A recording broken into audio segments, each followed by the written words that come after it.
오늘은 사랑의 시작 예수 그리스도라는 제목으로 함께 말씀 나누기를 소망합니다. 그리스도인들에게 사랑이라는 가치는 매우 중요합니다. 기독교의 단어를 좀 하나로 설명하라고 한다면 아마도 많은 그리스도인들이 사랑이라고 말할 것입니다. 그래서 그리스도인들에게 사랑이라는 가치는요, 삶의 모든 것을 설명할 수 있고 더 나아가 삶의 전부라고 할 수 있는 놀라운 가치입니다. 하지만 이 사랑의 가치를 믿고 알고 있지만 그대로 살아가는 것은 매우 어려워요. 그래서 우리는 날마다 사랑의 가치를 추구하기 위해서 기도하기도 하고 회개하기도 하고 또 사랑을 실천하기 위해 낮은 곳을 향하여 가는 삶을 살려고 부단히 노력하기도 합니다. 그렇다면 우리가 가장 높은 가치를 두고 있는 이 사랑은 어디에서부터 어떻게 시작해야 되는지, 그리고 그 사랑의 삶을 행하기 위해서 우리가 선택하고 노력해야 되는 것은 무엇인지 우리가 알아야 하는 것이죠. 사람은 누구나 어떤 행동을 할 때 이유가 있습니다. 이유가 없는 행동은 없어요. 누군가 저에게 맛있는 저녁 식사를 사준다고 한다면 저는 굉장히 좋아할 거예요. 왜 웃으시죠? 굉장히 좋아할 겁니다. 그런데 여기서 중요한 것은 그 뒤에 따르는 행동에 의미가 있는 것이죠. 저랑 친해지고 싶을 때, 혹은 격려를 해주고 싶을 때, 혹은 부탁하고 있는 일이 있을 때, 혹은 고민을 들어주기를 바랄 때 우리가 식사를 대접하거나 혹 속에 있는 마음을 전달하기도 하는 것이죠. 우리가 기억해야 되는 것이 있습니다. 그것은 예수님이 이 땅 가운데 오신 이유에도 명확한 이유가 있고 또 명확한 하나님의 계획하심이 있다라는 거예요. 즉 예수님이 이 땅 가운데 오신 이유가 있고 예수님을 믿는 우리는 그 예수님을 어떻게 믿어야 하는지, 그리고 어떻게 살아가야 하는지 고민해야 한다라는 거예요. 이유를 알지 못하면 참 믿음을 가질 수 없기에 더욱더 중요한 문제입니다. 좌우에 있는 분들에게 이렇게 한번 선포합시다. 이유를 알아야 합니다. 바울은 빌립보에 있는 교인들에게 이렇게 편지를 쓰면서요, 복음 안에서 항상 기뻐할 것과 이 복음이 사람들과의 관계에서 아주 핵심적인 역할을 할 수 있다라는 것을 강조하여 알려줍니다. 여러분, 예수님을 믿는다라는 건요, 이 땅 가운데 우리가 삶을 살아낼 때 교회 안에서만 중요한 핵심의 가치가 아니라 내 삶의 전반적인 모든 인생에서 이 복음이 아주 중요한 핵심적인 가치를 한다라는 거예요. 그것을 바울이 교회 가운데 알기를 원하였고, 오늘 이 바울의 말씀을 통하여서 제2포유 공동체 가운데 복음이 무엇을 행하고 있는지, 복음이 우리에게 어떤 삶을 추구하라고 말씀하고 있는지를 선포하고 있는 것입니다. 즉 예수님의 사랑을 어떻게 실천해야 되는지 오늘 본문을 통하여서 우리는 한번 살펴보기를 원합니다. 우리는 오늘 말씀을 통해 예수님의 사랑의 실천이 무엇이며 그 안에 어떻게 순종해야 하는지를 살펴보고, 또 우리의 삶에 어떤 부분이 변화되어야 되는지를 함께 또 고민해 보기를 원합니다. 그런 하나님의 인도하심이 경험되어지는 오늘 이 말씀의 시간 되기를 소망합니다. 할렐루야. 첫 번째로 우리가 기억해야 되는 것은요, 그리스도인의 사랑의 시작은 같은 마음을 품는 것에서 시작된다라는 거예요.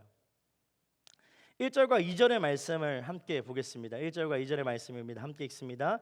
그러므로 그리스도 안에 무슨 격려나 사람의 무슨 위로나 성령의 무슨 교제나 무슨 자비와 긍휼이 있거든 같은 생각을 품고 같은 사랑을 나타내며 한 마음으로 같은 것을 생각함으로 내 기쁨을 충만하게 하십시오. 할렐루야.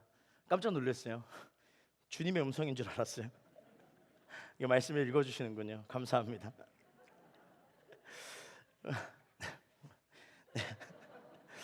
우리의 삶을 많은 사람들과 공존하는 삶을 살아갑니다. 그래서 때로는요, 사람들과 다투기도 하고요, 좋은 결과를 얻기 위해서 함께 뜻을 모으기도 합니다. 교회 안에서 우리의 모습도 동일하죠. 때로는 리더십으로 섬길 때가 있습니다. 우리 순장님들 있으시면 격려합니다. 할렐루야. 리더십으로 섬길 때에 얼마나 수고하고 또 고생하게 되는지 잘 알기에 격려합니다.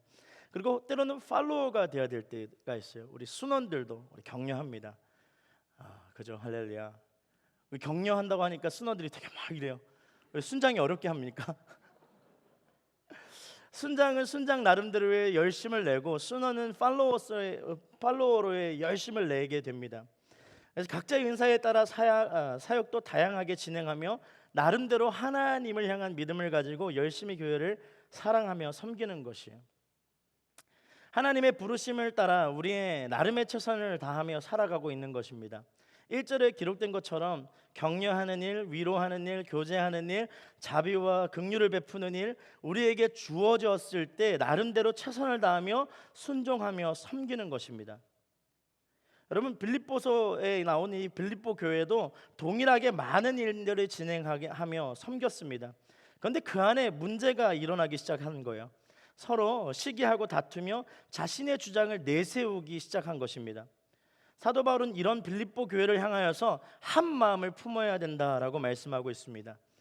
사랑하는 여러분, 저는 여러분의 순이 한 마음 품기를 소망합니다. 여러분의 사역이 한 마음 품기를 소망합니다. 여러분, 저는 예배팀이 한 마음을 품기를 소망해요. 더 나아가서 J4E 공동체가 한 마음을 품기를 원합니다. 사도 바울은요, 오늘 본문 2장 1절에서 이렇게 시작합니다. 그러므로 그리스도 안에서, 그리고 2절에서는요, 같은 생각을 품고 같은 사랑을 나타내며 한 마음으로 같은 것을 생각하라. 그러니까 사도 바울은요, 어떤 사역을 할 때, 섬길 때, 생각할 때, 행동할 때 우리가 무엇을 하든지 한 마음을 품어야 된다는 것을 강조하고 있는 거예요. 그렇다면 우리는 어떤 마음으로 이 모든 일을 행하며 하나가 되어야 할까요?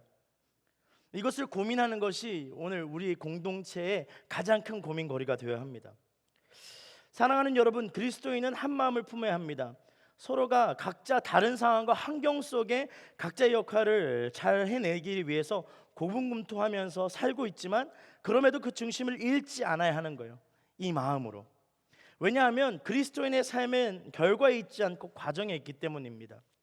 여러분, 마찬가지 우리의 삶에 과정 없이 결과만 우리에게 중요한 것이라고 한번 생각해 보십시오. 무슨 일을 해도 결과만 좋으면 되는 거니까 세상과 상관없이, 교회와 상관없이 나 잘 되는 것만 추구하며 사는 인생이 우리의 인생이 맞습니까? 그렇지 않죠. 결국 우리는 어떤 과정을 하나님 앞에 드리며 살아가는가가 우리의 가장 큰 이슈예요. 그래서 아무리 결과가 좋다 하여도 그 과정에서 하나님의 영광이 드러나지 못한다면 우리는 어떻게 되죠? 회개하게 되는 거예요. 결국 과정이 중요한 거예요. 여러분, 우리의 삶을 돌아보면 어떠한 문제가 생기거나 위기가 닥칠 때 문제는 가장 빠르게 해결하는 길을 찾으려고 합니다. 빠르게 문제를 해결하고 나면 뭔가 뿌듯함이 막 올라오거든요. 와, 내가 했다, 막 그런 게 올라와요. 만족함을 주는 것이죠. 마치 내가 그 문제를 해결한 것 같고, 내가 아니면 이 문제를 해결하지 못했을 거라는 착각으로 우리는 문제를 해결하여 결과로 나 자신의 능력을 증명하려고 합니다. 이것이 예배 현장에서도 동일하게 드러나요. 여러분, 예배 현장, 혹 교회 아울리치 현장, 혹 사역의 현장, 삶의 현장에서 내가 문제를 해결했다라는 뿌듯함에 취하면 어떤 마음으로 섬기고 있는지 우리가 돌아봐야 하는 것이요. 함께하는 사람들과 어떤 마음으로 준비했는지, 살고 있는지 돌아보지 못한다면 우리는 반드시 그 과정에서 하나님의 영광을 없인 여기는 인생이 되고 마는 것입니다. 리더십과 MC단, 예배사역팀 어떤 마음으로 동역하고 있습니까? 여러분, 제가 예전에 어떤 공동체 아울리치를 갔어요. 아울리치를 갔는데 그 해외 아울리치였는데 싸운 거예요. 할렐루야. 대학부는 좀 대놓고 싸우는데 청년부는 좀 대놓고 안 싸워요. 그러니까 뒤에서 막 계속 꿍시렁거립니다. 한 이틀 꿍시렁거려요. 계속 입이 막 이렇게 튀어나와가지고 꿍시렁거려요. 근데 그게 한 명이 아니라 두 명이 되면 문제가 심각해지는 거죠. 한 명의 경우는 대부분 교육자가 잘못한 겁니다. 근데 두 명의 경우는 서로가 좀 마음이 안 맞는 거예요. 근데 다행히 두 명이었어요. 그래서 이 지체를 만나서 이야기 듣고 저 지체를 만나서 이야기 들었어요. 그런데 문제가 뭐였냐면 서로 잘하고 싶은 거예요. 그러니까 이거 이렇게 해야 잘 된다. 난 이렇게 돼야 잘 된다. 그래서 둘이 다툰 다음에 제가 저녁 먹을 때 같이 먹었어요. 테이블에서. 앉아보세요. 제가 얘기했어요. 잘하지 맙시다. 할렐루야. 여러분, 교회 일은 잘하는 게 아닙니다. 여러분, 그리스도인은요, 세상의 기준으로 잘하는 인생을 사는 그런 삶이 아니에요. 좀 착각하고 있는 거예요. 여러분, 잘한다고 하나님의 영광이 잘 드러날 것 같습니까? 결과가 좋으면 하나님의 영광이 정말로 뛰어나게 보여질 것 같습니까? 그렇지 않아요. 옳은 길을 선택해야 하는 거예요. 마음이 하나 되기 위해서 삶을 녹아내는, 예수 그리스도로 하나 되기 위해서 전심으로 하나 되길 땀을 흘리는 그러한 사람들의 모임이 우리 교회 공동체의 모습이어야 할 줄 믿습니다. 그래서 얘기했어요. 잘하지 맙시다. 그러니까 눈이 띵그러진 거예요. 잘해야죠. 약간 이런 눈빛을 보내는 거예요. 교육자가 그렇게 얘기해도 돼요. 막 그런 레이저가 오는 거예요. 괜찮다고, 잘하지 않으셔도 된다고. 싸우지 않고 평화롭고 기쁜 마음으로 헌신되는 것이 더 중요하다고. 여러분, 기쁜 마음으로 헌신될 수 있는 이유는 딱 한 가지예요. 예수 그리스도를 닮아가면 되는 거예요. 여러분, 주님은요, 우리가 성공하라고 채찍을 드시는 분이 아니에요. 야, 일어나, 뭐 하는 거야, 가자, 뭐 이렇게 하지 않으세요? 때로는 우리가 정말 비전이 무너져 있고 하면은 오라마 가라 막 그러고 등을 떠미시고, 때로는 벼랑 끝으로 놓으시긴 하시지만 그게 어떤 성공의 결과를 바라고 그러시는 게 아니에요. 과정에서 하나님 앞에 신실한 사람이 될 수 있도록 인도하시는 것이죠. 사도 바울은요, 말씀을 통하여서 어떤 것을 하든 그 중심에 예수 그리스도의 마음을 가지고 행하기를 강조합니다. 그리고 그리스도의 마음으로 하나 될 것을 선포합니다. 그럼 우리는 여기서 예수 그리스도의 마음이 어떤 마음인지를 좀 궁금해해야 해요. 여러분, 혹시 어느 게 더 궁금하세요? 예수 그리스도의 마음, 그 다음에 내년에 내 연봉이 얼마 오를까? 둘 중에 어느 게 더 궁금하세요? 예수 그리스도의 마음, 나는 언제 결혼할까? 우리가 대부분 후자를 굉장히 궁금해합니다. 이 땅에서 나에게 주어질 만한 것들을 궁금해해요. 근데 주님과의 관계에 대한 궁금증은 어느서부턴가 끊어지기 시작했어요. 여러분, 큐티를 하는 이유를 이렇게 잘 보니까요, 뭔가 문제가 해결돼야 될 때 막 열심히 하시는 거예요. 그리고 문제가 해결되면 큐티도 끊고 홀리스타도 끊는 청년들을 많이 봅니다. 여러분, 그게 끊어질 수 있는 건가요? 주님과의 관계를 생각한다면 그렇지 않은 것이죠. 여러분, 문제를 해결하는 것보다 중요한 것이 예수님의 마음으로 하나 되는 것이며 반드시 그 마음이 무엇을 뜻하는 것인지 알아야 하는 것이죠. 그래서 우리는 오늘 예수 그리스도의 마음이 어떤 마음인지를 알기를 소망합니다. 3절의 말씀을 보겠습니다. 함께 읽습니다. 시작. 무엇을 하든지 이기심이나 허영으로 하지 말고 서로 겸손한 마음으로 다른 사람들을 자기보다 낮게 여기십시오. 여러분, 이렇게 한번 따라해 보겠습니다. 예수님의 마음은 겸손한 마음입니다. 옆에 있는 분들 이렇게 한번 선포할까요? 겸손할지어다. 손가락질 하시면 안 돼요.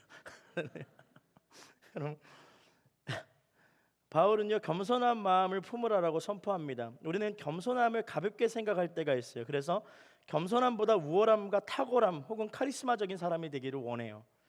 우리가 겸손보다 우월함과 탁월함을 선택하는 이유는 다른 것이 아니라 인정의 욕구 때문입니다. 탁월하면 인정받거든요. 아주 훌륭하면 인정을 받아요. 인정을 받으면 어때요? 내가 여기 있는 것이 참 좋구나라는 평안함이 옵니다. 근데 그게 아니라는 거예요. 사람은 누구나 사람들 앞에서 인정받고 칭찬받기를 원합니다. 저도 그래요. 네. 저도 그래요. 이를 통하여서 경험하게 되는 성취욕은 이루 말할 수 없기 때문이에요. 얼마나 좋은지 몰라요. 제가 찬양 화성을 인도하면요, 인도하고 나면 이렇게 내려오면 오늘 목사님 은혜 받았습니다 하면은 막 좋아요. 근데 막 정신을 차려. 주께 영광. 주님께 영광이 되는 인생이어야 되는데 막 좋은 거야. 너무 좋아요. 사람은 누구나 이러한 감정을 가지고 있습니다. 근데 이게 중요해요. 그럼에도 불구하고 그 모든 상황에서 겸손함을 선택해야 해요. 그 겸손함을 선택해야 되는 이유는 다름 아닌 예수님의 마음이 겸손한 마음이었기 때문입니다. 예수님의 마음이 겸손한 마음이에요.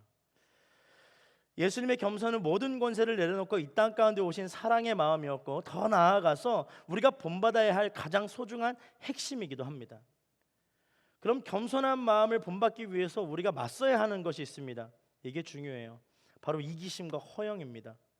3절 초반부를 보면요, 무엇을 하든지 이기심이나 허영으로 하지 말고 라고 말씀하고 있습니다. 여러분, 겸손에 반대되는 말이 무엇이죠? 헬로.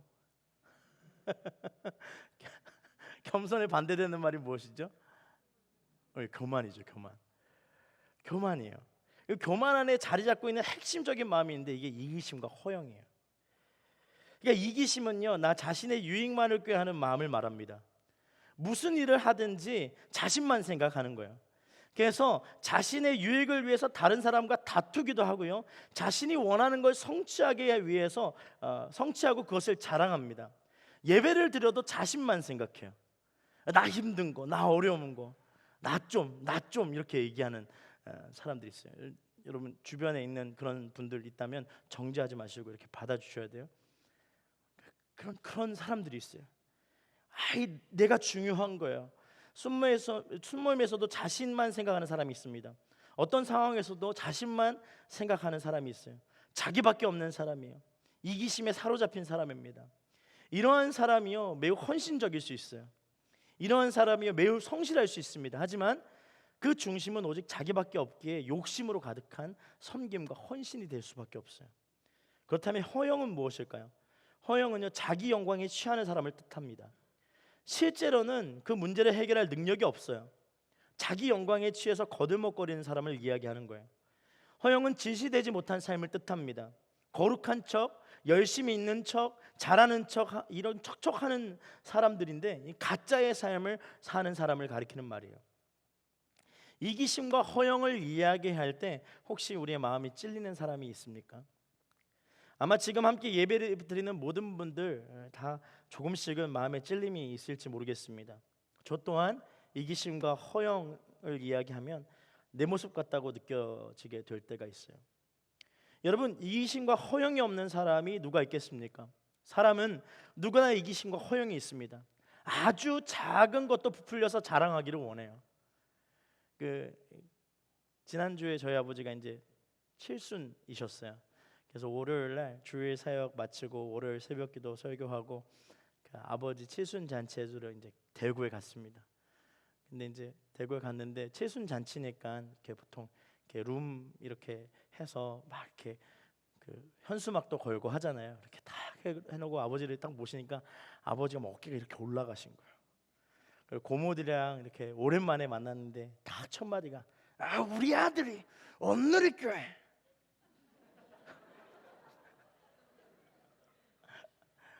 그리고 보통 아들 그런데 이 목사 제가 아들 이 목사 고맙대 이제 귀여우시죠? 얼마나 재밌었는지 몰라요. 사람은 누구나 그런 마음이 있어요. 아버지 죄송해요. 계획에는 없었어요. 그런 마음이 있는 거예요. 저도 마찬가지예요. 저도 가끔 제 안에 그런 허영이 들어올 때가 있어요.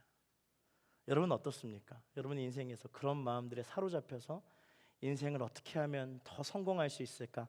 어떻게 하면 더 잘 나갈 수 있을까를 끊임없이 고민하고 있진 않습니까? 누구에게나 있는 마음이에요. 그 마음을 다스리고 예수님의 겸손을 본받아야 한다라는 것을 오늘 말씀하고 있는 것이죠.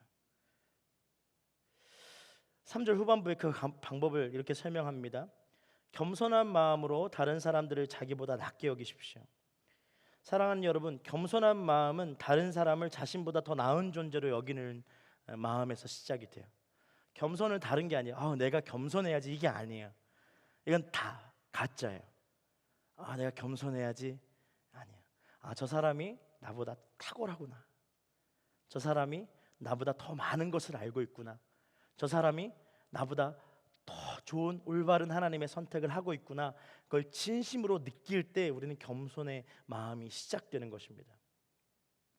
겸손한 마음은 다른 사람을 존중하는 마음에서 시작되어 실천으로 옮겨지는 거예요.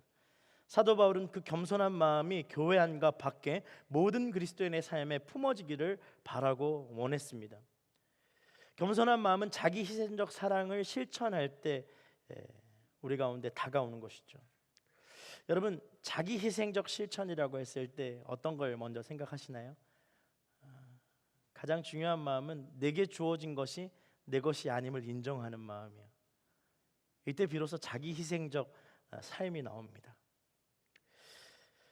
겸손한 마음으로 살아가기 위해서 세속적 욕망으로 서로 다투거나 허영심으로 교만해지면 안 됩니다. 겸손해지지 않으면 어떤 사역도 어떤 선교도 어떤 예배도 하나님의 영광으로 드러나지 않기에 그리스도인의 삶에 항상 겸손한 마음이 있어야 하는 거예요. 여러분, 세상에서 능력도 중요하고 권위도 중요합니다. 하지만 그리스도 안에서는 겸손이 가장 우선시됨을 기억해야 돼요. 옆에 있는 분들에게 다시 한 번 더 선포하겠습니다. 겸손할지어다. 여러분, 두 번째는 겸손의 모델은 예수 그리스도 한 분이라는 것입니다. 여러분, 다른 모델을 찾을 수가 없어요. 예수 그리스도 한 분 외에는 겸손의 모델이 없습니다. 5절 말씀을 함께 읽겠습니다. 5절 말씀입니다. 여러분 안에 이 마음을 품으십시오. 이것은 그리스도 예수 안에 있던 마음이기도 합니다. 바울은 앞에서 그리스도인들이 항상 품어야 하는 것이 겸손한 마음임을 강조했어요. 그렇다면 이제 바울은 그리스도의 겸손함이 어떤 것인지를 설명하고 있습니다. 6절을 한번 보겠습니다. 6절입니다.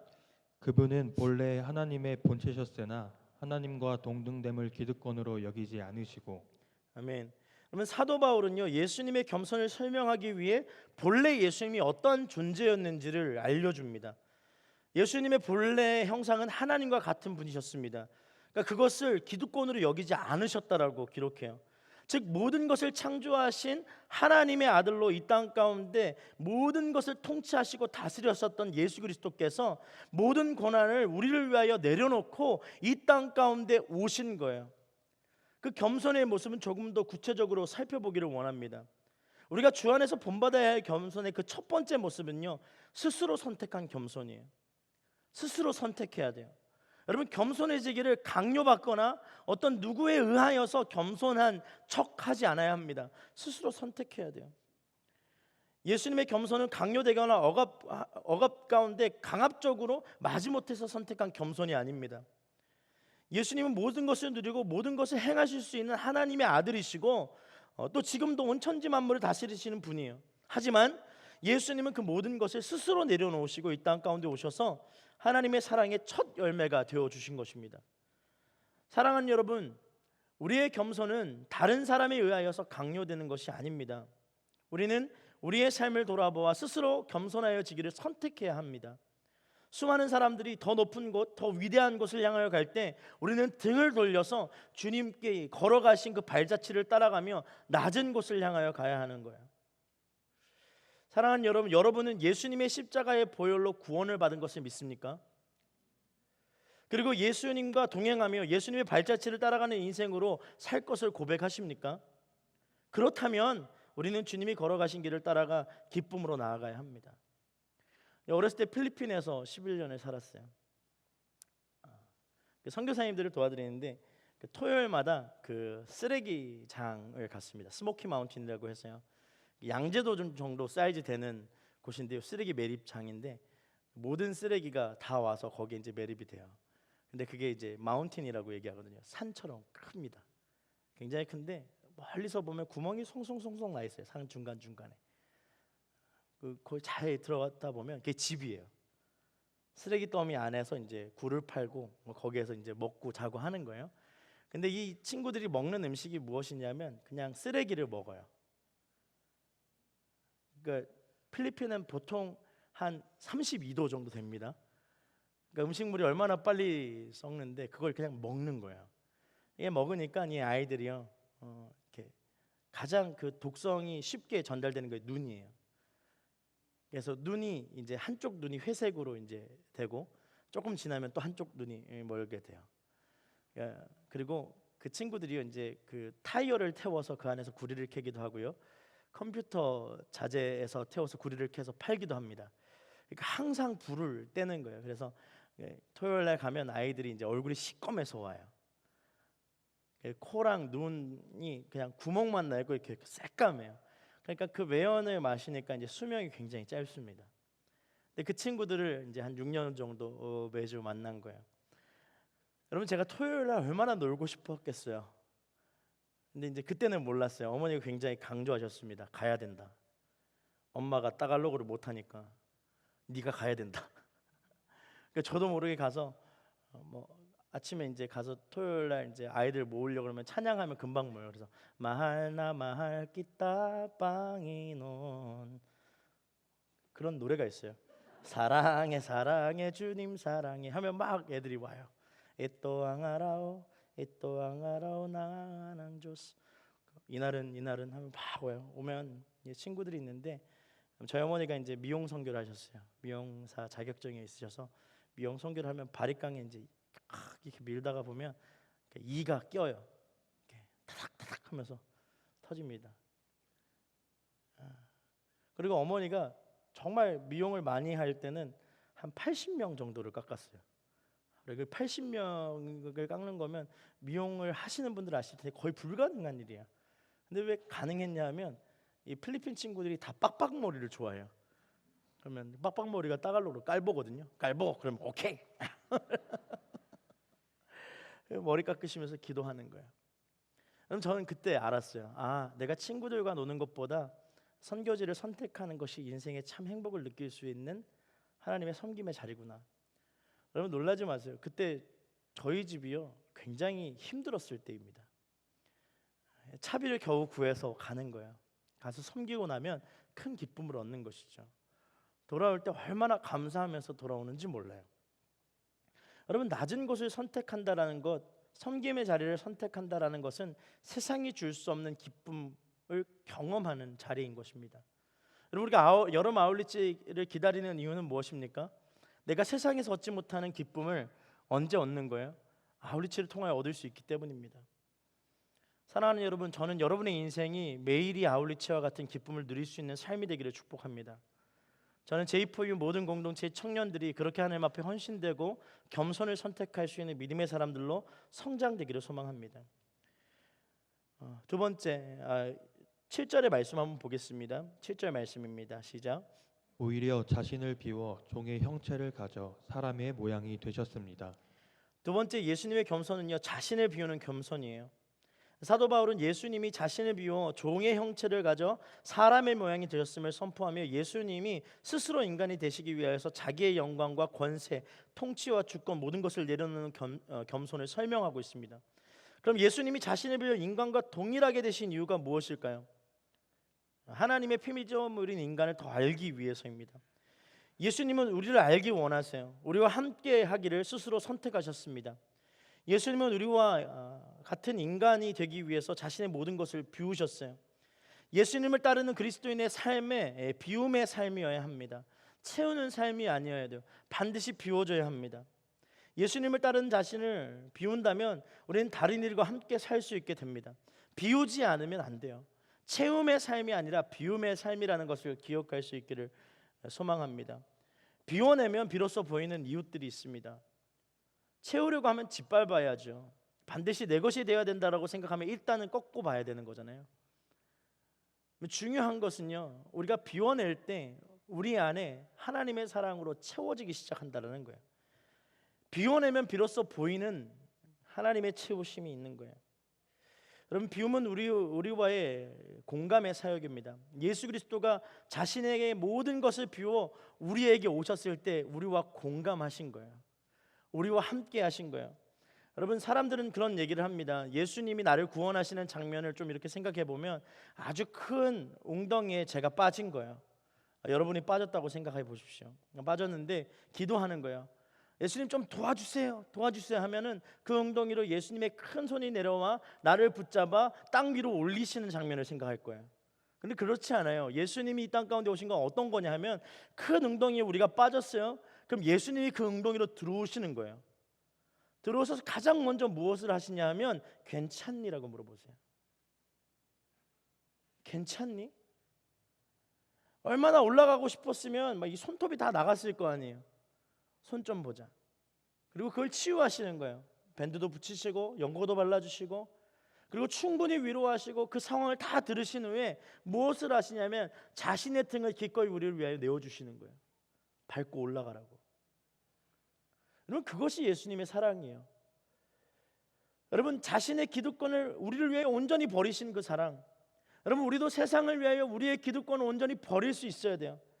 그럼 이렇게 생각하는 분들이 있어요. 저는 버릴 게 없는데요, 저는 진짜 밑바닥인데요. 아니요. 그럼에도 순종할 수 있는 시간들이 있고, 그럼에도 우리가 섬길 수 있는 낮은 곳이 있습니다. 그곳을 절대적으로 선택할 수 있는 믿음의 사람들 되기를 축복합니다. 8절 말씀을 보겠습니다. 함께 읽습니다. 그리고 그분은 자신을 낮춰 죽기까지 순종하셨으니 곧 십자가에 달려 죽으신 것입니다. 여러분, 예수님의 겸손은요, 순종하는 겸손인데 그 겸손의 끝, 그 순종의 끝이 무엇이냐면 죽기까지예요. 옆에 있는 분들에게 이렇게 한번 선포할까요? 죽기까지 순종하십시오. 약간 들으면 기분이 좀 애매해요. 죽기까지 순종하라. 여러분, 여기서 죽기까지 순종하라는 건 실제로 예수님 우리를 위하여 목숨을 내어 주셨어요. 그런데 우리는요, 우리의 자존심을 내릴 수 있어야 돼요. 자존감을 버릴 수 있어야 합니다. 여러분, 우리가 얼마나 이 자존심을 지키기 위해 안간 힘을 쓰는지 몰라요. 저는 못합니다. 거기에 뭐가 있는 거예요? 저는 그런 걸 절대 하지 않는 사람입니다가 있어요. 여러분, 아울리치 갈 때 가장 많이 듣는 얘기가 있어요. 거기 화장실 어때요? 그러면은 이렇게 어떻게 설명해야 될지 모르겠어요. 그러니까 좋은 데도 있고 안 좋은 데도 있죠. 제일 난감했을 때가 몽골 아울리치였어요. 몽골은 여러분 가보신 분들 아시겠지만 허허벌판에 구멍 하나가 있어요. 그리고 천이 있습니다. 굉장히 어렵죠. 여러분, 정말로 순종은 무엇이냐면 내 모든 인생을 주님께 맡기는 거예요. 한번 따라해 보겠습니다. 내 인생을 주님께 맡깁니다. 여러분, 우리의 육체를 내어 던져 이웃을 사랑하는 모습으로 드려진 삶을 이 순종이라고 이야기할 수 있어요. 내 모든 것을 드려 섬기는 삶. 정말로 복음을 위해 목숨을 아끼지 않았던 우리 선교사님들의 헌신이 있죠. 그 선교사님의 헌신 위에 우리 교회가 세워졌고 우리의 신앙이 세워지는 것이에요. 지금도 선교지에서 목숨을 아까워하지 않고 헌신된 수많은 선교사님들의 섬김들이 있습니다. 그들은 왜 그곳에서 복음을 증거할까요? 내 목숨의 가치보다 복음의 가치가 더 뛰어나기 때문이에요. 여러분, 우리는 기억해야 됩니다. 복음이 얼마나 귀하고 아름다운 것인지, 그리고 대한민국에 복음이 들어오는 과정에서 얼마나 많은 선교사님들의 피 흘림이 있었는지를 기억할 수 있어야 돼요. 순종으로 증거되는 것이 하나님의 사랑이기에 수많은 선교사님들이 오늘도 수많은 어려움 속에서 그 어려움을 어려움으로 생각하지 않고 복음의 최전선에서 순종하며 섬기는 것입니다. 오늘 그 예배 때, 그 성인 예배 때 FA 파송이 있었어요. 12명의 청년 선교사님들이 나와서 무릎을 꿇고 기도하는데 얼마나 마음이 하나님 앞으로 나아가던지 몰랐어요. 여러분, 20대, 30대 한순간을 주님 앞에 헌신하는 거 너무 귀하죠. 그런데 더 중요한 것은 여러분의 평생의 삶이 하나님 앞에 헌신되어야 될 줄 믿습니다. 순종해야 돼요. 그러면 직장에서 어떤 것을 더 누릴 수 있을까 보다 직장에서 더 어떻게 헌신될 수 있을까, 교회에서 어떤 것을 더 누릴 수 있을까를 생각하기보다 하나님, 내가 이 교회 안에서 어떻게 더 순종할 수 있을까. 그래서 여러분, 순종의 비전을 꿈꾸십시오. 여러분, 저는 여러분이 MC의 사명을 꿈꾸며 하나님 앞에 기도하는 사람들 되기를 소망합니다. 순장의 사명을 꿈꾸며 하나님 앞에 기도하기를 원합니다. FA의 사명을 꿈꾸며 하나님, 내가 그 믿음의 자리에 설 수 있도록 인도하여 주옵소서라고 기도할 수 있는 순종의 사람들 되기를 소망합니다. 여러분, 바울은요 자신의 삶을 다음과 같이 정의합니다. 갈라디아서 2장 20절 말씀인데요, 함께 읽겠습니다. 시작. 나는 그리스도와 함께 십자가에 못 박혔습니다. 그러므로 이제 더 이상 내가 사는 것이 아니라 내 안에 그리스도께서 사시는 것입니다. 지금 내가 육체 안에서 사는 것은 나를 사랑하셔서 나를 위해 자신의 몸을 내주신 하나님의 아들을 믿는 믿음으로 사는 것입니다. 여러분, 겸손은 내가 죽고 내 안에 그리스도가 사는 것이에요. 세상 사람들은 죽으면 죽는 걸로 끝난다라고 생각합니다. 비우면 비워질 수 있고 끝나고, 배척당하면 배척당하는 걸로 끝나고, 조롱당하면 조롱당하는 걸로 끝난다라고 생각해요. 근데 그렇지 않아요. 우리의 믿음의 사람들은 그걸로 끝나지 않는 거예요. 믿음의 사람들은 반전이 있습니다. 할렐루야. 그러니까 섬기면 내가 지는 것 같고요, 섬기면 내가 당하는 것 같은데 그게 아니라 주님의 갚으심이 있는 거예요. 그래서 내가 하는 것이 아니라 내 안에 그리스도께서 행할 수 있도록 나는 순종만 하면 되는 거예요. 여러분, 순종하지 못하는 이유는 내가 하기 때문이에요. 여러분, 순장을 내가 합니까? 목회를 내가 할 수 있습니까? 저 오늘 올라오기 전에요, 여러분 그렇게 안 보이지만 막 심장이 여기 있는 것 같았어요. 저희 공동체면 모르겠는데 다른 공동체 가지고 설교하려고 하니까 얼마나, 그죠? 그럼 올라올 때 제가 무엇을 기도하겠습니까? 주님, 저는 힘과 능력이 없습니다. 주님을 의지합니다. 화요 성령 집회 인도한 지 이제 9년 됐는데요, 올라갈 때마다 동일한 기도를 해요. 지금 제가 하는 것이 아닙니다. 주님이 행하신 줄 믿습니다. 여러분, 더 큰 집회를 할 때도 있죠. 카운트다운 할 때 여러분 되게 막 이렇게 조명 받으면서 찬양 인도하면 되게 좋을 것 같지만 굉장히 두려워요. 혹시나 내가 실수해서 하나님의 영광을 가리진 않을까 엄청 두려워요. 그게 동일해요. 하나님, 내 능력 아닙니다. 내가 하고 싶다고 한 적 한 번도 없습니다. 주님이 길을 만드셨으니 주님이 인도하여 주옵소서. 목회의 길을 갈 때도 똑같았어요. 사랑하는 여러분, 겸손은 내가 짓고 내 안에 그리스도가 사는 거예요. 그러니까 다시 말하면 주님, 내 앞에 주님이 사시는 인생 되게 하여 주옵소서. 그래서 제 이름 앞에, 이우람이라는 이름 앞에 예수 그리스도를 믿는 이우람이라는 이름이 붙는 거예요. 여러분의 자신의 이름 앞에 예수 그리스도의 이름을 먼저 놓을 수 있는 믿음의 결단이 있기를 축복합니다. 해가 올라오고 막 부정적인 마음이 올라올 때 예수 그리스도를 믿는 누구누구는 잠잠할지어다, 그렇게 선포할 수 있어야 돼요. 오늘 9절의 12절 말씀을 보겠습니다. 함께 읽습니다. 시작. 그러므로 하나님께서는 그를 지극히 높여 모든 이름 위에 뛰어난 이름을 주셨습니다. 이는 하늘과 땅과 땅 아래에 있는 모든 사람들이 예수의 이름 앞에 무릎을 꿇게 하시고 모든 입으로 예수 그리스도를 주라 시인하게 하셔서 하나님 아버지께 영광을 돌리게 하시려는 것입니다. 여러분, 겸손한 삶은 하나님의 영광이 드러나는 삶이에요. 그러니까 겸손하면 영광스럽지 않을 것 같잖아요. 세상의 그런 방법으로 보면 겸손하면 그냥 저 끝에 있을 것 같아요. 그런데 주님의 방법은 달라요. 겸손하면 하나님의 영광이 드러난대요. 이것이 하나님의 방법이에요. 사랑하는 여러분, 겸손을 선택하신 예수님의 목적은 하나님의 영광이 드러나는 것이었어요. 그렇다면 겸손을 선택한 예수님의 목표가 있습니다. 그것이 바로 사랑인데요, 요한복음 13장 34절 말씀을 제가 읽어드릴게요. 내가 너희에게 새 계명을 준다. 서로 사랑하라. 내가 너희를 사랑한 것 같이 너희도 서로 사랑하라. 여러분, 예수님의 겸손의 핵심은 사랑이에요. 그러니까 겸손해져야 하는 이유가 그 겸손이 사랑을 의미하기 때문이에요. 사랑하기 때문에 겸손해져야 되는 이유도 예수님의 사랑의 그 결정체가 겸손이기 때문입니다. 서로 상호관계가 있는 거예요. 겸손한 사람이 사랑할 수 있고 사랑하는 사람이 겸손할 수 있는 거예요. 제가 한 달 전에 목회사관학교를 갔습니다. 목사님들 다 같이 이제 수련회를 하는데요. 목회사관학교 가면 한 3박 4일 동안 계속 아침, 점심, 저녁으로 밥만 먹고 세미나를 들어요. 근데 이제 공동체 돌봄인데 자기 가정 돌봄에 대함을 나누는데 제가 이제 첫 번째로 나눴어요, 우리 교회에서. 그래서 당신은 몇 점짜리 남편이라고 생각합니까? 뭐 이게 첫 번째 질문이에요. 다 시니어 목사님들이 있는데 제가 이제 했죠. 한 60점 되는 것 같다고. 그렇게 나누기 시작하는데 목사님들이 막 월요일 날 쉬시는 그날 사모님 식사를 막 챙겨준다는 거예요. 놀라지 않으시네요? 빨래도 하고 청소도 하고 그건 기본이라는 거예요. 다 하신대요. 그리고 이제 자기 점수를 얘기하시는데 40점.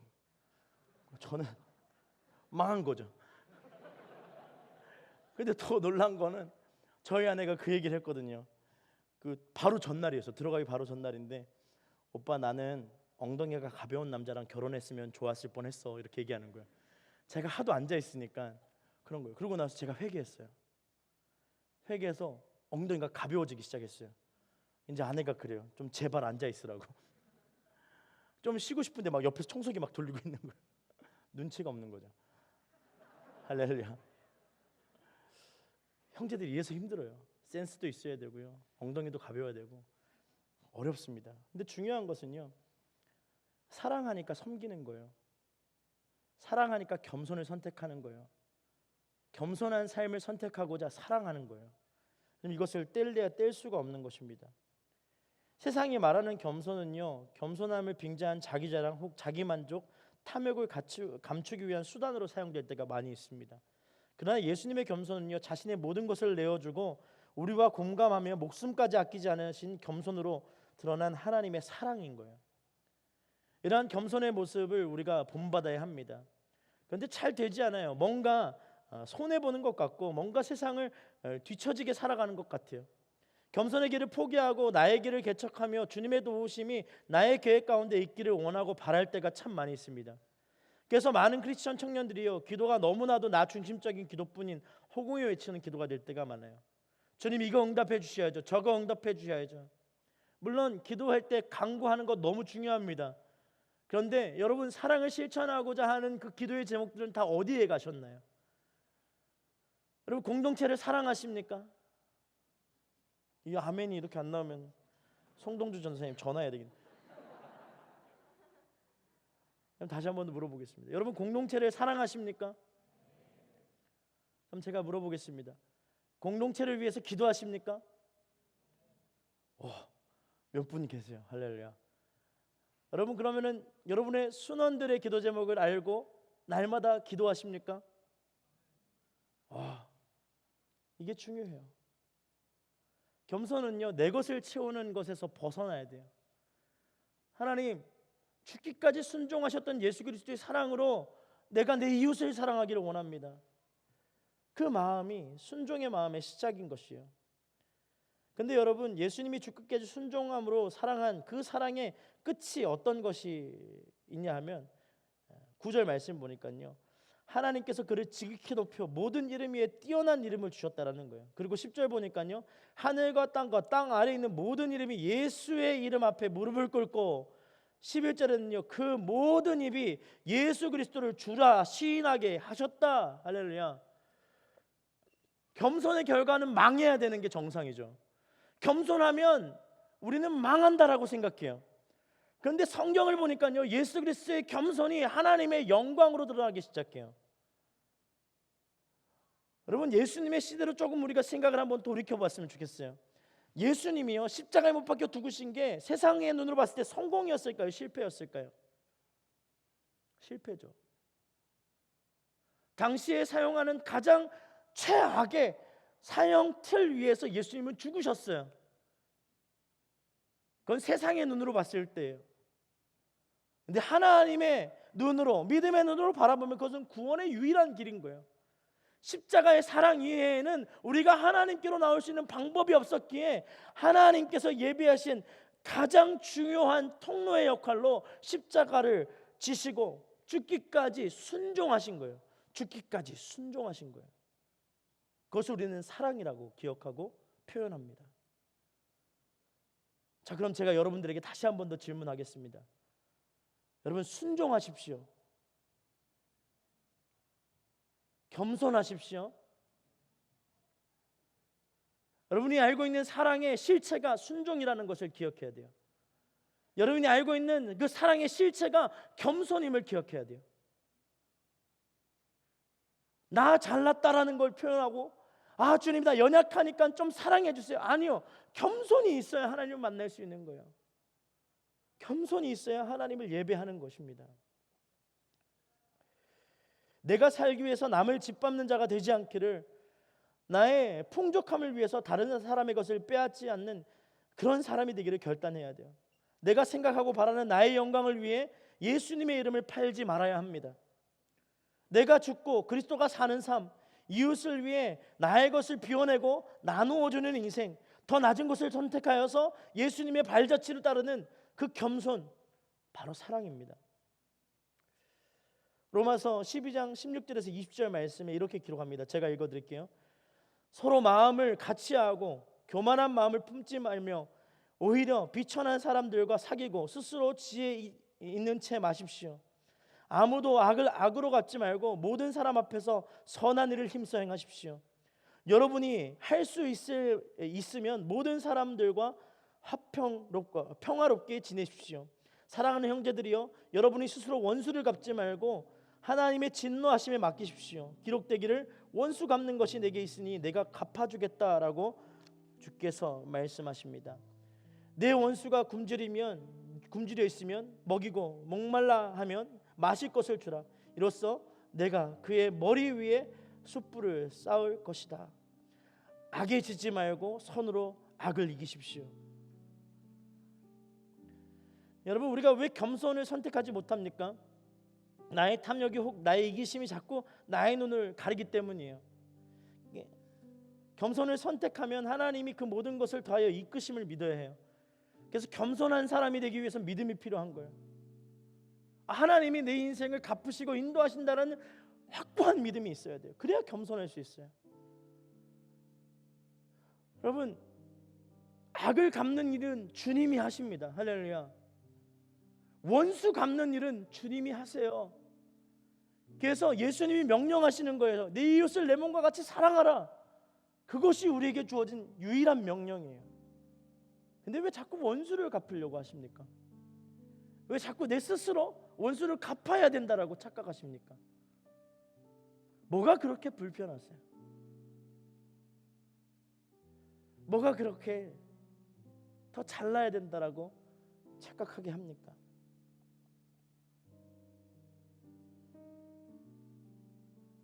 여러분, 우리가 겸손함으로 사랑을 이 땅 가운데 흘려보내지 않으면 누가 하나님의 사랑을 증거할 수 있겠어요? 누가 예수님의 십자가 사랑을 증거하겠습니까? 여러분, 지난주에 저희 동기 목사님들이 있어요. 오늘의 교회 아닌 다른 교회 목사님들이랑 잠깐 카톡으로 대화를 나눈 적이 있습니다. 저한테 꼭 물어봐요. 오늘의 교회는 어때? 아무 말을 하지 못해요. 왜냐하면 여러분 잘 모르시겠지만 오늘의 교회 하루에 한 주에 청년들이 어느 정도 오냐 하면요, 거의 100여 명 이상이 옵니다. 내 친구 교회가 청년부가 없어졌다는 거예요. 어떤 목사님이 그런 얘기를 합니다. 오늘의 교회 땅끝 교회라고. 무슨 얘기인지 몰랐어요. 처음에는 이상하게 들리는 거예요. 땅끝 교회? 뭔 얘기야? 알고 보니까 벼랑 끝 교회. 벼랑 끝 교회는 뭔 얘기야? 그러니까 벼랑 끝에 있는 교회인 거예요. 이게 청년들이 그 벼랑 끝에서 유일하게 교회라는 곳으로 몰려들기 시작하는데 그 교회가 오늘의 교회라는 거예요. 여러분, 그렇다면 우리 교회의 제2포유 공동체는요, 그 사명을 감당할 준비가 되어야 돼요. 여러분, 어떻게 그렇게 나 몰라라 할 수 있겠어요?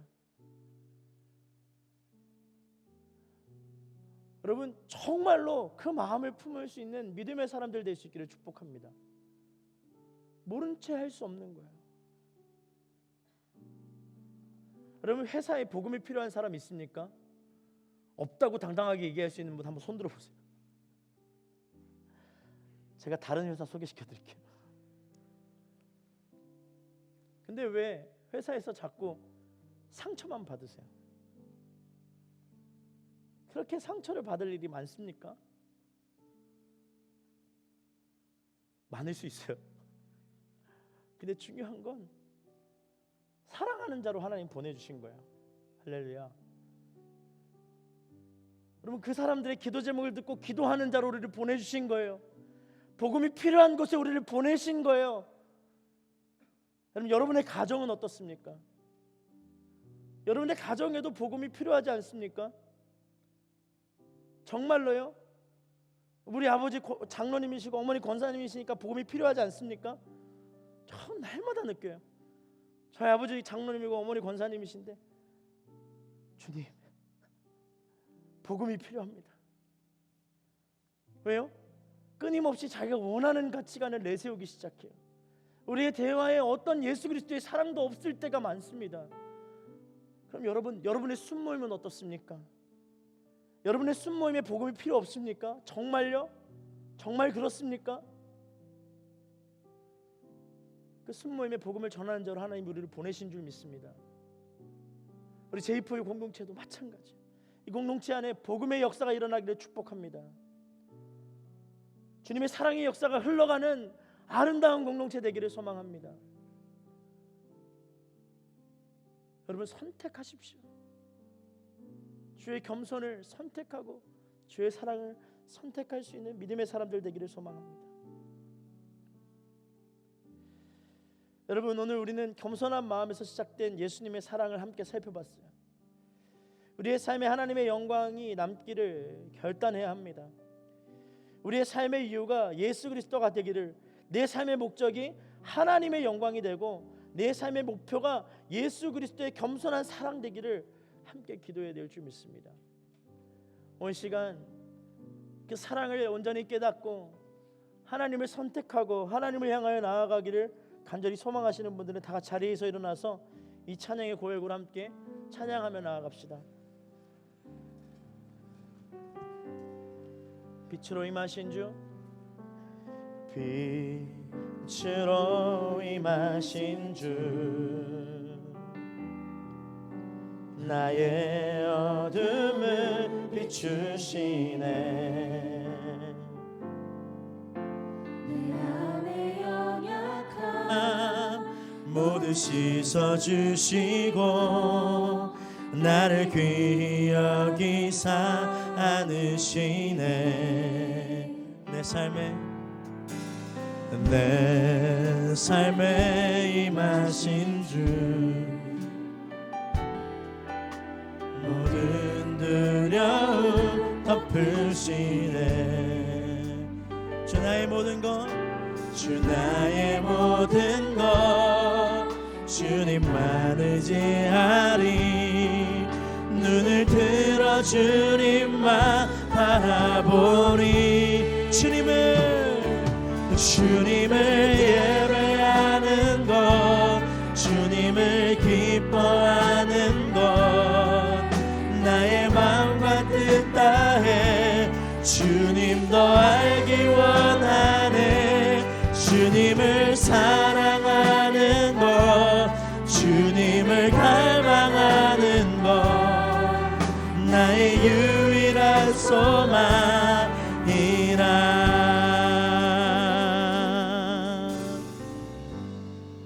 내 삶에 임하신 주, 내 삶에 임하신 주, 모든 두려움 덮으시네. 주 나의 모든 것 주님만 의지하리.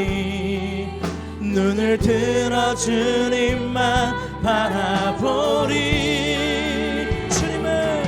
주님을 예배하는 것, 주님을 기뻐하는 것, 나의 마음과 뜻 다해 주님도 알기 원하네. 주님을 사랑하는 것, 주님을 갈망하는 것, 나의 유일한 소망이라. 주님을 예배하는 것, 주님을 예배해 기뻐해, 나의 마음과 뜻 다해 주님도 알기 원하네. 주님을 사랑하는 것, 주님을 갈망하는 것, 나의 유일한 소망. 다시 한 번 더 고백하며 나아갑니다. 주님을 예배하는 것, 주님을 예배하는 것, 주님을 기뻐하는 것, 나의 마음과 뜻 다해 주님도 알기 원하네. 주님을 사랑하는 것, 주님을 갈망하는 것, 나의 유일한 소망이라. 오늘 시간 기도하며 나아갈 때 하나님, 내 삶이요 하나님을 갈망하고 하나님을 의지하고 하나님을 바라보기를 간절히 소망하지만 하나님, 교회 안에서의 나의 모습과 세상에서의 나의 모습에 얼마나 큰 갭이 있는지 주님은 아십니다. 여러분, 이게 허물어져야 돼요. 여러분이 그냥 교회 안에 있을 때의 모습으로 그냥 그 모습이 교회 안에만 머무는 모습이 되지 않기를 소망합니다. 이제 구하십시오. 하나님, 세상에서 하나님의 빛을 내게 하여 주옵소서. 하나님, 회사에서 복음을 증거하게 하여 주옵소서. 가정에서 복음이 흘러가게 하여 주옵소서. 겸손할지어다. 하나님을 바라볼지어다. 하나님, 오늘 이 시간 우리를 새롭게 하사 주님의 능력의 힘으로 나아가게 하여 주시고 하나님의 은혜를 경험하는 이 시간이 될 수 있도록 인도하여 달라고 주여 한번 부르짖고 동성으로 기도합니다. 주여, 주님 인도하여 주옵소서. 하나님, 우리의 마음을 다합니다. 하나님, 우리의 생각을 다합니다. 하나님, 우리의 중심을 드립니다. 주님 인도하여 주옵소서. 예수 그리스도의 능력으로 회복될지어다. 예수 그리스도의 능력으로 회복될지어다. 하나님, 우리 안에 이름으로 회복되게 하여 주옵소서. 하나님, 우리 안에 모든 사람이 회복되게 하여 주옵소서. 성령의 충만함으로 성령의 기름 부으심으로 성령의 기름 부으소서. 주님 인도하여 주옵소서. 나의 생각 나의 능력이 주님 너를 원하네. 주님의 능력으로 바라보게 하여 주옵소서. 바라보게 하여 주옵소서. 내가 임하여 주옵소서. 성령의 기름 부으소서.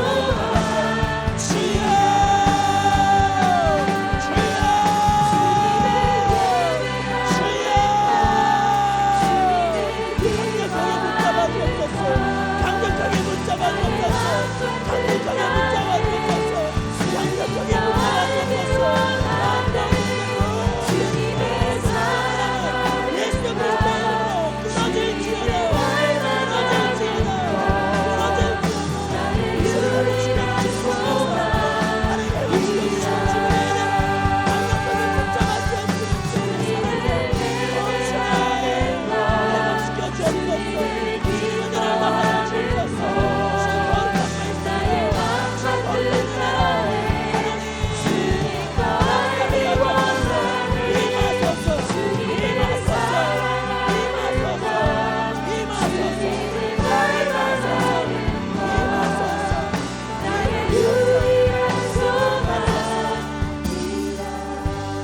오늘 시간 다시 한 번 더 기도하며 나아갈 때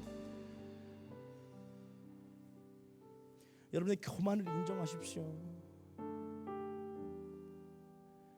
여러분의 잘못된 믿음을 주님 앞에 내려놓으십시오.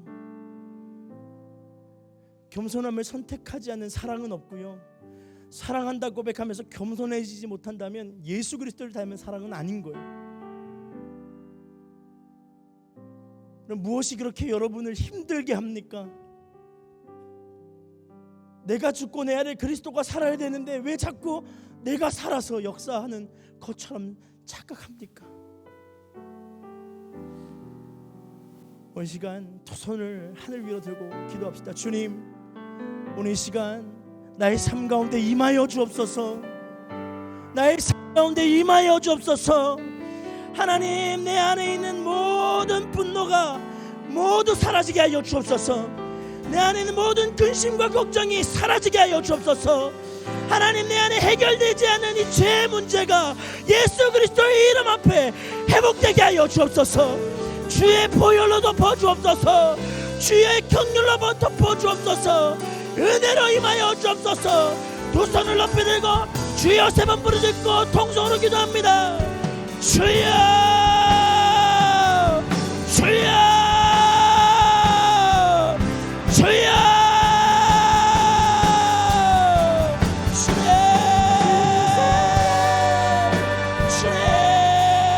인도하여 주옵소서. 예수 그리스도의 보혈로 덮어 주옵소서. 하나님, 우리 안에 있는 모든 교만은 예수 그리스도의 이름으로, 하나님, 우리 안에 모든 생각은 예수 그리스도의 이름으로 회복시켜 주옵소서. 임하여 주옵소서. 모든 죄는 예수 그리스도의 이름으로 끊어질지어다. 하나님,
다시 한 번 더 기도하며 나아갈 때 우리 공동체를 위해서 기도합시다.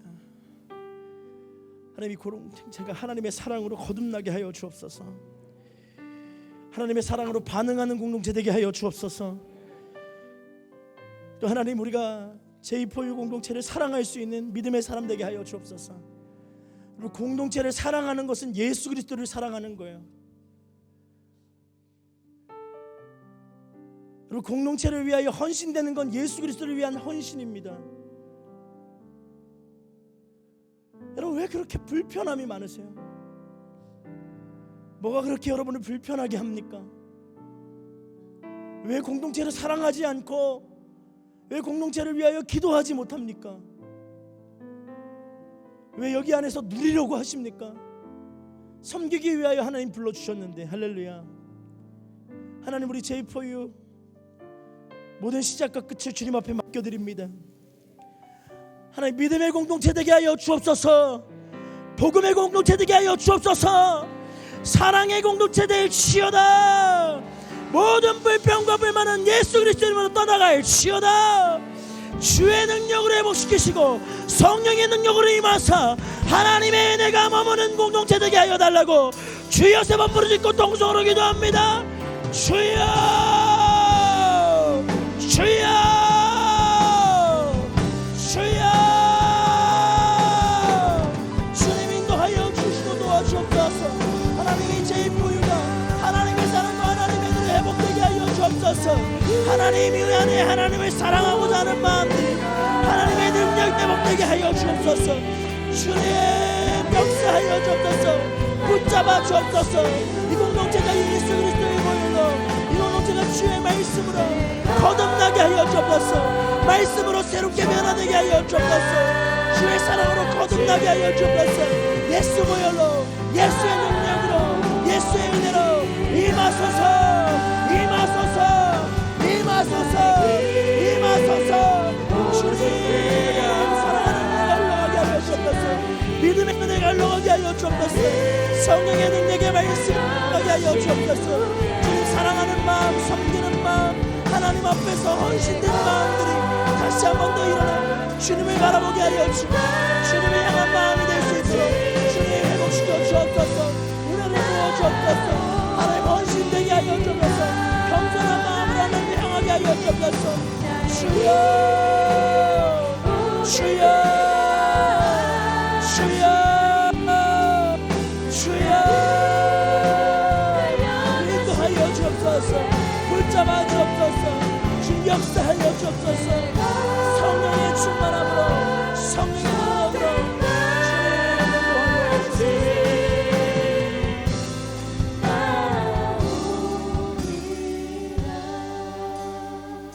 하나님 감사합니다. 돌이킬 수 있도록 인도하여 주시는 주님, 우리의 삶에 참 사랑이 흘러가기를 원하시는 그 주님 앞에 우리가 기도하며 나아갑니다. 하나님, 우리의 가정과 직장과 삶의 터전과 공동체와 하나님 순모임과 사역의 모든 순간순간들 안에서 주의 사랑 회복되게 하여 주옵소서. 겸손히 회복되게 하여 주시고 하나님, 주를 위한 섬김의 자리가 얼마나 아름다운 하나님의 영광의 자리인지를 다시 한 번 더 돌이키며 우리의 삶의 중심 되시는 믿음의 시간들이 될 수 있도록 인도하여 주옵소서. 주님 붙잡아 주옵소서. 주님 인도하여 주옵소서. 성령의 사람들의 모임이 될 수 있는 제2포유가 되게 하여 주옵소서. 하나님, 공동체로 불러주시니 감사합니다. 하나님, 공동체 안에서 믿음의 꿈을 꾸는 주님의 사람들 되게 하여 주옵소서. 하나님이 이루실 놀라운 일들을 함께 경험하며 바라볼 수 있도록 주님 붙잡아 주옵소서. 함께 하실 주님을 찬양합니다. 감사드리며 예수님의 이름으로 기도드렸습니다. 아멘. 우리 하나님 앞에 영광의 박수를 드리겠습니다.